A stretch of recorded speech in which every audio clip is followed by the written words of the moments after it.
নমস্কার বন্ধুরা, আমি আজ আপনাদের সাথে চলে এসেছি শিমলা মির্চের চপ কিভাবে বানায় সেই রেসিপিটা নিয়ে। শুরুতেই বলে রাখি, আমার ভিডিওটি যদি আপনাদের ভালো লেগে থাকে তবে আমার ইউটিউব চ্যানেলটিকে সাবস্ক্রাইব করে এবং ফেসবুক পেজটিকে ফলো করে আমার পাশে থাকবেন।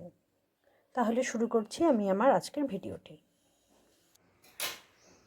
আমি নিয়ে নিচ্ছি একটা শিমলা মির্চ, আর এর ঠিক মাঝখান থেকে আমি ছুরি দিয়ে এরকম করে লম্বা করে কেটে নিলাম।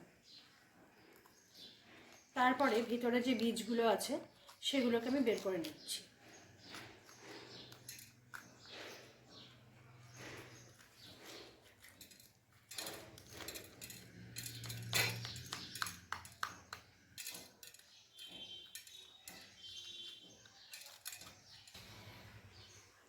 এখন আমি বাকি লঙ্কাগুলোকেও ঠিক এইভাবেই বীজ ছাড়িয়ে নেব, তারপরে চলে আসবো আবার আপনাদের সামনে।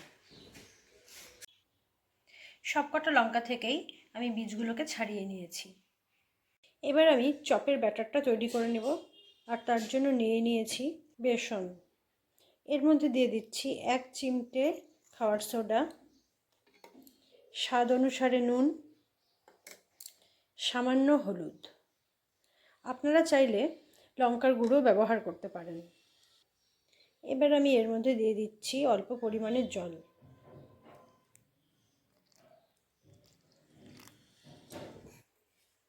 এবার আমি সব কিছুকে খুব ভালো মতন গুলে নেব আর একটা ঘন ব্যাটার তৈরি করে নেব।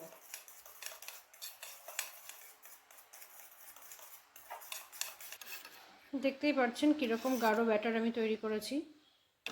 এর থেকে কিন্তু পাতলা করা যাবে না। আমি কড়াইয়ে তেল গরম করতে বসিয়ে দিয়েছি, আর এদিকে একটা শিমলা মির্চকে খুব ভালো মতন ব্যাটারের মধ্যে মেখে নিচ্ছি।